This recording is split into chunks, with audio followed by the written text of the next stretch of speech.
Pesarattu. So வாங்க இந்த பெசரட்டு எப்படி செய்கிறதுன்னு பார்க்கலாம். இந்த ரெசிபி செய்ய நான் 1 கப் பச்சை பயிறு எடுத்திருக்கேன். இது 250 ml கப்.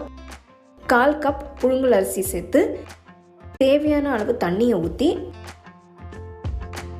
4 மணி நேரம் ஊற வைக்கலாம்.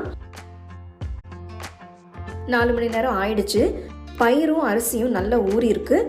இப்போ இதை அரைச்சி எடுத்துக்கலாம். ஊறின பயிறு அரிசி கூட ஒரு சின்ன துண்டு நறுக்குன இஞ்சி, 2 பச்சை மிளகாய், 1/4 டீஸ்பூன் மஞ்சள் தூள் சேர்த்து கொஞ்சம் கொஞ்சமாக தண்ணி ஊற்றி அரைச்சிக்கோங்க.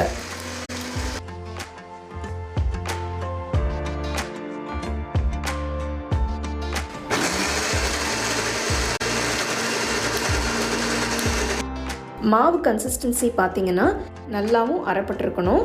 அதே சமயத்தில் ரொம்ப